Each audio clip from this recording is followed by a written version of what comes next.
So let's go ahead and get started. Aim, you asked me a question the other day when we were on a walk, and what was that question? I asked Doc, why did he write this book?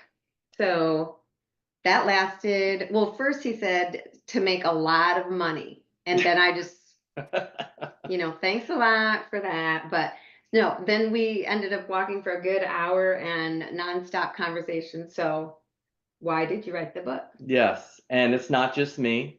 As you'll see, Amy, who is the my business partner in Royer Neuroscience, is a huge part of this book. So why did we write this book together? We wrote this book more so than anything else. We really feel like this is something that is more of a mission or a vision that we have that's been laid on our hearts that has been unfolding for close to 35 years as we have had our own experience along the way, clinically, but also personally, friends, family, clients that have experienced the tsunami in their life. And we just have a message that we feel, not we feel, we know needs to be heard. And it was very interesting. I would say about 2 years ago, we were working with a writer, Forge Your Inner Armor, was written by him. And we were talking about another book. And we came up with this idea a couple of years ago and said, this is really a story that needs to be heard, not a Forge Your Inner Armor is great, but it explains more of what inner armor is about. This is more of a cultural, societal thing that needs to be discussed. And so we really felt that God laid on our hearts to do this. And as we started to progress, we kind of hit a bunch of roadblocks. And almost a year ago, we uh, we said this just isn't going in the right direction. We kind of looked over the draft and we're like, this just isn't good enough. It's not where we want to be. And so we kind of shelved it and we went on, just a break, but we knew it was important because there's things that happen in life that are like innovative, creative ideas that you come up with, Royer Neuroscience, Inner Armor. And then there's other things that happen because there's a gap or there's a problem in a system, and it's like it has to be fixed. And these are how different things are created or developed. Some are new ideas, and some are like, there's a problem. If we don't step in, uh, this is only going to get worse, right? And so that's what tsunami is stepping into that problem, right? And so we kind of put it behind us, and then towards the end of the summer, it was like, you got to get back to that. And we had a good friend of ours who's a writer that we sent it to. She looked over it and said, you just need to rebuild this thing. And so then Amy and I just sat down and we started pounding away. And this really became something that we spent many days, weeks on. And we really feel like the product is, we hope you like it. Um, but it's a message that needs to be heard. It needs to be heard because there are major, major gaps in our culture and society that we need to address. So what we're going to do is we're going to take the next 20 minutes and we're going to give you an overview of the book. That doesn't mean that you don't read the book. Okay. It's very short. It's you should be able to read this book in about 2 hours, depending on how fast of a reader you are. We will have a audio version of that as well. So you might go about it that way, but recommend that you look through all the content in the book. But we're going to give you a chapter overview. So in order to do that, we have a picture for each chapter and we're going to kind of talk through that. Okay. So here is the first chapter. Um, First chapter is called The Unstoppable Wave, Confronting the Mental Health Tsunami. And some of you might say, what's the mental health tsunami? And it doesn't take much looking around to realize that we have a problem going on with two major things, and that's anxiety and depression. In the lifespan of my youngest child, we have had an increase in 20 some years. We've had an increase of over 35% in the United States in anxiety and depression. Let's rephrase that a little bit. Let's go back even further. In 1990, on the front page of Newsweek, it had a picture of Prozac, and it said, this medicine, over basically summarized what it was talking about. It said, these SSRIs, these medicines will eradicate depression and anxiety as we know on the planet in the next 10 to 15 years. If you've tracked this, you've realized this has been the furthest thing from eradicating. It's getting worse and worse and worse. And there's no stopping this tidal wave, the tsunami that's coming on us.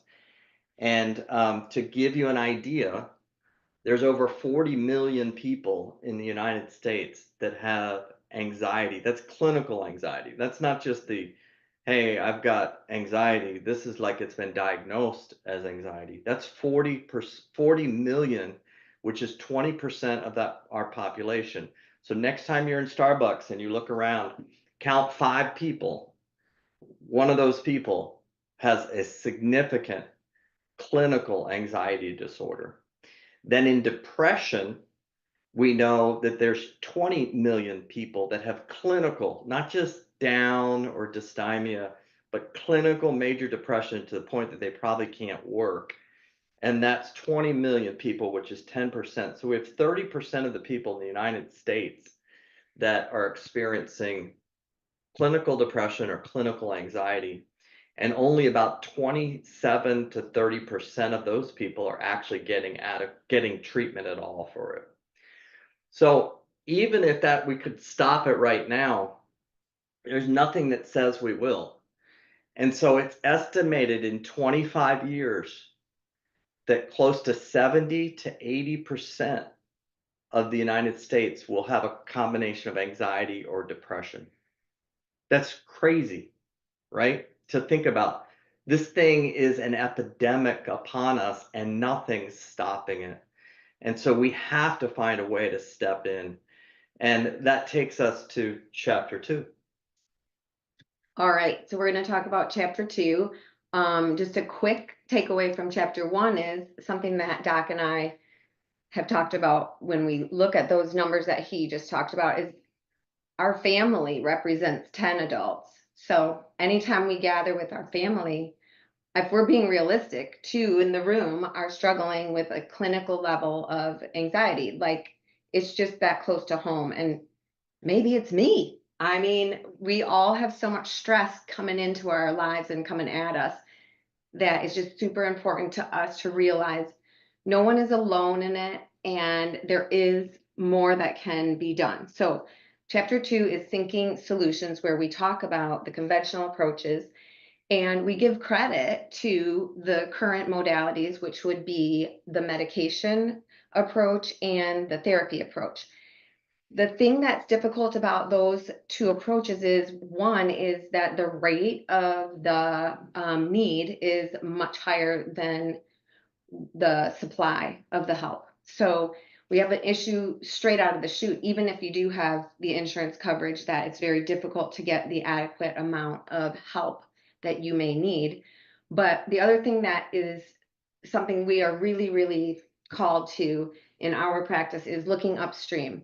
And when we look at the human body, we totally believe that we have to connect the brain and the body together. And what we see often in conventional medicine and in psychology is people want to separate the two. So what we are doing is looking at how we can connect the two. And we're not saying in our chapter 2 that we don't want anything to do with medication and therapy. We're just saying we would like to add this approach that looks upstream at the autonomic nervous system. So more of a idea of an adjunct or a synergy, something that actually makes the conventional therapy even more powerful. And in a perfect world, we typically see in our practice that a lot of times people will begin on a medication, which is like a life raft in a bad situation, and then we never like to see a medication without a therapy talk therapy alongside of it. But what we want to see then is, of course, adding this inner armor training that we're going to talk about as we go on to the next chapters. But that being the thing that kind of moves the whole problem or issue or concern forward in a positive direction. Great. You actually did get through that in 2 to 3 minutes. I'm amazed. Okay, I'm good. go. And I'm the one who's I like like to meet the battling. requirements. Okay, good work. Okay. So chapter 3, there's 233 chapters. So I know there's 9 chapters. Chapter 3 is becoming a first responder. And this is talks a lot about my experience going through, starting with my educational experience, how I was going into counseling, but I really got attracted to testing and objective data and neuropsychological testing. And so then decided to go on and get a clinical degree with neuropsych emphasis. And then out of that, went straight into psychiatric hospitals, so working inpatient in psychiatric hospitals. And this is where my eyes really opened to there's nothing that's stopping this thing. And these diagnoses are wrong most of the time. And our service was trying to help the psychiatrists who are at the top of the food chain on this understand what is it that you're treating, what are you trying to medicate, and seeing rehospitalizations over rehospitalizations at the psychiatric hospital, and really seeing the real difficulty in mental health and an extreme level of schizophrenia and bipolar and psychosis, which then led into my experience at the Children's Hospital, where the local children's hospital in West Michigan needed some type of behavioral health system. And so I was able to, fortunately, be at the right place at the right time and became division chief of behavioral medicine and helped all these different specialty clinics like brain tumor clinic and sickle cell clinic and hematology and um, fetal alcohol syndrome and all these different clinics come alongside them to understand how the brain affects these children and adolescents. And that's where I really started to see the overlap of brain and body. So I've been really trained to look downstream, okay, behaviors, diagnose them, and then start doing something. But what happened because of all the medical overlay is I started to look at the brain more, especially in the neurology clinic, the Tourette's clinic that we formed, a lot of those things. We started to look what's going on physiologically, and this really started the beginning stages of upstream work. And then out of there, spending about 10 years in the Children's Hospital, started to see, man, this overdiagnosis of things that is absolutely wrong, because most of these people are getting diagnosed by somebody who really hasn't had any neuropsych or clinical training, but the system is so overrun that anybody who can help is trying to make a diagnosis and move things on. But a lot of times what happens is a lot of people get misdiagnosed, and that leads to over medicine. And so then the original formation of Royer Neuroscience, which was back then pediatric behavioral specialists, happened. And it was right around that time that I said, the medicine's not cutting it. And it was in the early 2000s that we started to work with biofeedback, originally helping children learn to breathe and increase their body temperature through a very archaic device that then led into neurofeedback. And thank you to my 4 children who let me put leads on their heads for many, many years until I figured this stuff out. And Amy, I'd walk around following her with gel and paste to try to read EEGs. But that was our journey that has now eventually led to what is Inner Armor and Royer Neuroscience, but is built on a lot of different experiences along the way. Perfect. So that is our chapter 3. So then we move into chapter 4, which actually is a discussion of study that we did within our own company. And so what we did is use biofeedback and neurofeedback therapy in our office with all different age groups. And we did some testing pre and some testing post. And all the details are in the chapter. But I'm going to give you the results. So you will still want to read the chapter. But the most amazing thing happened is after the training, we retested these clients and we had almost 83% of our anxiety clients had a clinically significant improvement in their symptoms. This is the downstream behaviors. And 81% of the clients with depression had clinically significant improvements. So this was a huge celebration because this blew talk therapy by this guy out of the water. And so it was like, wow, we really, really need to look at doing this. And the other thing was a big light came on, and that was the upstream light, where we were like, we need to work upstream to make these downstream changes. And the connection of the brain and the body was undeniable because we could see the data. We had brain waves changing, so we could see numbers. That's amazing. We had heart rate variability changing. So we're seeing literally these people's heart is adjusting differently in a more positive way. And we also had blood pressure changes. Yeah. So these major physical changes that came from biofeedback and neurofeedback. So at this point in the book, where we were at was like, we can't not do this. This is too good. Yeah. And I think it's been that study that there was a lot going on in our previous company at that time, that we got the study out and we're just distracted by a lot of different things. But I went back to look at this with, 240, 300, 250 people that were clinically depressed and clinically anxious.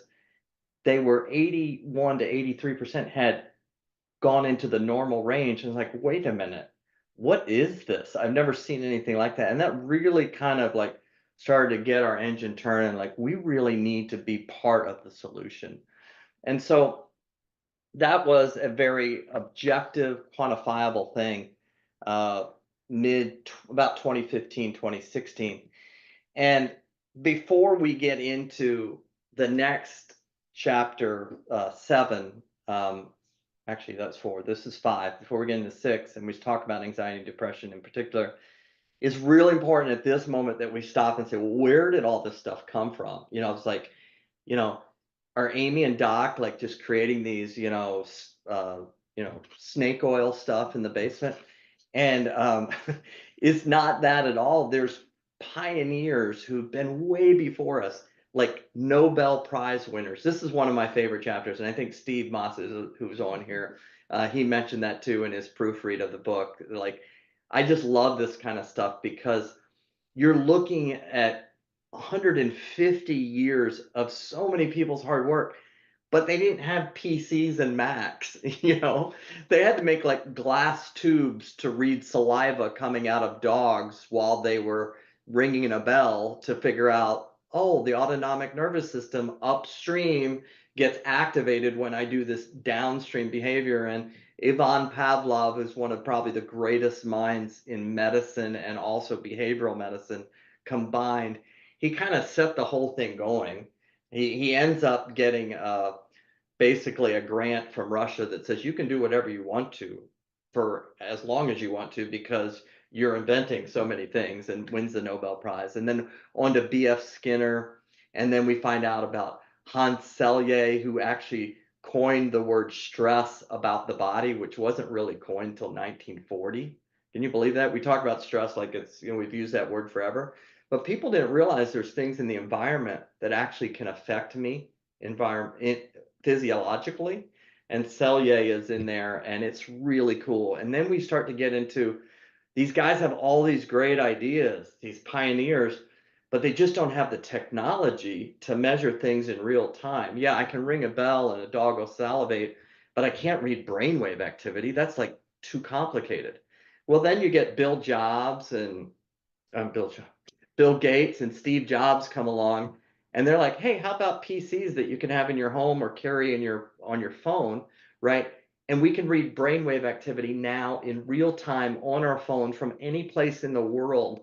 We can see brainwave activity and we can train those brainwaves. So it isn't Royer Neuroscience, Tim and Amy, it isn't Inner Armor. It's like these giants who came before us. And we just happen to be right here and say, these giants created something that we can move forward with. I think you're going to love this chapter. It's a really fun chapter. Okay. Oh, You're not, I'm yeah, going on you this. get 3 in a row. Oh my gosh. These are more How in did his shoot? Okay. lane. So, we got to understand a little bit like anxiety, depression, how does this work? There's all kinds of theories. If you go all the way back to Sigmund Freud, he would say that the psychodynamic thing for depression is anger turned inwards. You have some anger towards some type of parental figure, and you turn it inside, and you get depressed. And there are some validity to these different theories about depression and anxiety. And I don't think there's any one thing. I think it's a combination of different things. I'm very interpersonal in my theoretically how I think about psychology. And so I do think relationships either make you sick or relationships either make you healthy. And that has a lot to do with how we develop anxiety and depression. But in this book, we're really looking at the upstream physiological things that happen. And there can be all kinds of causes for that. That can be, spending too much time on the iPhone, not getting enough sleep, wrong diet. We're not going to get into all of those different things, but we are talking about physiologically what happens to the brain and the body. And the big player in this is something that you're going to learn about, which is the HPA axis, the hypothalamus, which is at the base of your brain, that talks to your pituitary gland, which then sends a message down to your adrenal glands, which release adrenaline. And anxiety, what happens is this HPA axis gets overactivated. Everything you see is a crisis. And oh, you're going to like this part in the book where we talk about people with anxiety move from looking at probabilities, like, is it probable the roof could fall in right now? Not really. But is it possible? Yes, it is. And if somebody with anxiety is always looking at possibilities, and therefore the HPA axis is getting overactivated, and we get this over release of cortisol or adrenaline. And in depression, we're going to talk about the same physiological thing that happens, which leads to something called learned helplessness in the body, where adrenal fatigue sets in and the body can't keep up with the demand. But great book, a great chapter, good look at where the physiological underpinnings of this and why resilience is so important. Resilience is going to end up being a very significant theme in here. We talk about dynamic resilience. Shout out to Chris Casola at Liberty, who really coined that term, dynamic resilience. And even though I don't use your name in the book, Chris, you are the father of dynamic resilience, one of the shoulders of the giants that we built off of to get to this point. But dynamic resilience is talked about a lot. And so from there, we talk about these learned pathways, and then like how do we unlearn them? So chapter 6 is like how these learnings happen in anxiety and depression and form this cascade of behavioral responses. But are we stuck there? And this is where we talk about change, and this is where it starts to really open up into, wait a minute, what have we bought into about change? And what's happened is we've become a culture that is so reliant on what's called a ligand gated change, which is in your neurons and the synaptic clefts. There's chemical neurotransmitters in there, and you can kind of alter those neurotransmitters and create different behavioral responses. And that's a chemical change. And we've been sold that bill of goods that that's the only way the brain can learn or change is if it's depression, it's this. You're going to use this chemical. If it's ADHD, it's this. If it's a sleep problems, it's this. If it's high blood pressure, it's this. And not that those things aren't helpful, but you're not meant to be, they are like kind of a life preserver. And if the life preserver is good when you're drowning, but if you're still out in the ocean 3 years later, that's not a good solution. And so you need to learn to swim. And so learning to swim is learning. Learning. The brain's greatest capacity is to learn. And so what we talk about in here is the ability to learn in the brain and how we can teach the autonomic nervous system, the upstream stuff, how to learn in such a way that it changes the downstream behaviors. Those aren't done overnight, but they're done in a way that they become permanent without constant relapse. And you'll learn about what happens every time you cycle into depression, what happens to the odds of you having another depressive episode in this chapter and how we learn about it. And you're also learn about the doorknob experience, which maybe when you get to it, you'll find it's kind of funny, that I experienced as an example of learning. So let's get into, you're taking over for the last two, right? Yes, sir. Okay, I'm let's ready. go. We're gonna wrap it up. So, well, I guess you guys you'll really enjoy when you read those chapters that Doc was talking about, because it's a fresh take on things like anxiety and depression, because we sort of have, I think, just an idea in our mind, or we've labeled what those things are. But the way that he describes it in those chapters kind of opens your mind. In fact, we've already had like 2 or 3 people who did pre-reads on the book come to us and say, "Oh my gosh, that's me. Like I never put that together." Yeah. So, and I definitely can see myself in both of those descriptions, and it's just super helpful when you can see yourself to then think, oh, there's something I can do about that. So that's where we come to right now with the swim classes for everyone. So as you're reading the book, something I feel like I hope we have in there is that we're all somewhere on a continuum Yeah. of mental health. And this isn't about like, oh, my cousin Susie really needs this book. This is about like also looking at where am I on this continuum and what am I doing about where I am on that continuum. So when I look at this chapter, this is where I start to get really excited, because this is where neurofeedback and biofeedback helped me. I was a busy mom with 4 little kids at home, and even if you have 4 good little kids, they're stressful. And then I have a busy husband who's Mr. Non-conventional, always swimming upstream. And it's just a stressful combination of life. And I was definitely in the waves for sure, of what we're talking about. And when biofeedback and neurofeedback came in front of me, it was more like another stress. Like, oh my gosh, what is Tim doing now? And trying to figure out, like, is this going to work to support a family with 4 children? Like, what in the world are we doing? But I was I was a willing guinea pig.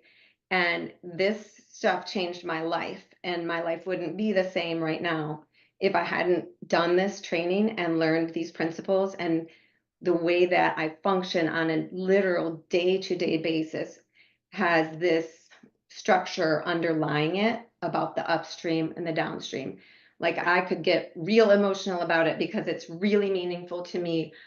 Just a quick example is a couple years ago, 3 of our 4 children got married in the same year. One had a baby overseas, and there was another surgery, a brain surgery in there of one of our children. Just a wild year.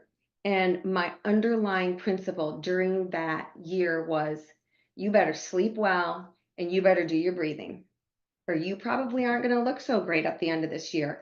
And just how much strength and empowerment that gave me, that is probably my biggest reason for us investing our time in this book. Is like, I want my kids to have that. I want my friends to have that. And I want our clients to have that when they come and they're saying, I've tried everything and I just can't get my head above water. So anyway, that's what this chapter is starting to talk about. First, it talks about our struggles with trying to make this accessible to everyone. And anybody out there who's tried to do something non-conventional, you know what it's like. The first one through the wall is always bloody, or whatever that Yeah. phrase is. Yes, we struggled, we fought, but it's like Doc says, it's the timing. Things come together. You'll find it in the book. And it just makes me smile how it did and does come together even within the last 1 year of our practice. things have become so much more accessible, affordable, time efficient. These are the principles we're just chasing down. And so in the book, at the end of this chapter, we talk about a new concept with the neurofeedback and biofeedback, which is offering it in like a kiosk type setting. And there's two just amazing examples, one from a college setting and one from an elementary school setting. And I won't spoil the fun of reading those on your own. So that is chapter 8. And then the last chapter is 9.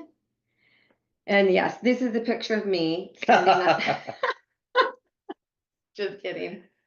This is one of us, everybody. This is one of us who has trained and is ready to face the waves. And you can see, like in my mind, I see her looking into them, like forward, and like it's not a look of fear and it's not running from the beach. It's full of possibility and hope, and it comes from the inner armor, or the going upstream and training our autonomic nervous system to be resilient.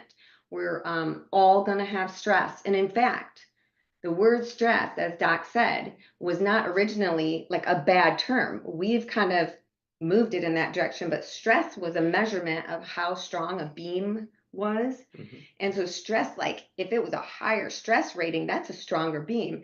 And that's kind of what I want to be, is that person that has the ability to withstand a higher amount of stress because of the preparation and the training. So chapter 9 is pure joy. It is stories of people who have done the program, and they're all various walks of life, and they're just delightful. I mean, I can't say it any better than they say it themselves. But I will say this, I can add another 1 or 2 or 3 more just from this work, my work week this week with clients. So this is just real stuff. It makes us super excited. I think some of the words that pop in my head that I would close with from my point of view is, everybody's so amazing as an individual, and we want to value each individual story. Like when someone comes in to us and says like, this is my story and I've tried everything, I don't ever want to be like, roll my eyes and like, I've heard it before, because honestly, I haven't. They're all new. Everybody's story is unique to them. But we have this amazing universal principle among all of us as humans, and it is the autonomic nervous system, and the fact that it is trainable, or as Doc says, like the brain's capacity to learn is the biggest strength that we have. So we have this universal principle, and so it's just, the book is about taking that universal principle and gifting it to the individual and seeing what comes out of that. And I can't explain the amazing things I've seen with my own 2 eyes. Both of us were trained in conventional settings. I'm a nurse. He's a neuropsychologist, and we really had to think outside the box for a lot of this. But we also, I think, are seeing things that are outside the box of anything we were told that could happen. And so for us, the sky's the limit. And we keep training because we keep seeing our resilience, or our dynamic resilience growing, and we think that's going to help us be better grandparents and and face the other kinds of waves that will always be coming our way, but face it the way this person is facing it, with anticipation versus fear and trepidation. Yeah, and I think this person, you can see, like not like the other pictures where the big tsunami was over them. The waves are kind of just coming in, but they're prepared. And you'll find out why I said prepared when you get to chapter 10. Yeah. But they're prepared for when it comes. And you may have thought at the beginning that, well, I know that 1 out of 5 that Doc's talking about, that maybe I could get this book to, or I could talk about. But what you're really going to find out at the end, that it's not about the 1 out of 5. It's about the 5 out of 5. It's about all of us, because we will all experience something. And when that comes, are we ready for it? And this book is about preparing for that and the dynamic resilience that is for everybody, not just the friend of the friend, but for yourself. And so that's what makes it really exciting. We came along that as we were going through the book. Wait a minute, this is everybody. This isn't just, that one client I can think of. This is all of us experience these things at some level. And some of us may have the wave come tomorrow. And so, how are we preparing today for tomorrow's wave? And how do we help the person who has been hit by the wave? So exciting. We're so glad that you joined us for our launch party. Yeah, that was really a nice gift for you to give us. Yes. We appreciate it. Thank you for joining us. Please put your name in the chat if you would like a book. And then if you'd like one for somebody else, we can either send it to you directly, or we can, if you want to give us their mailing address, however you want to do that. But everybody that's here at the launch party gets a free book, and for somebody else. Is that good? We love it. Okay. You guys have a great one. Okay. We'll see Thanks, you. guys. Happy election night. Yes.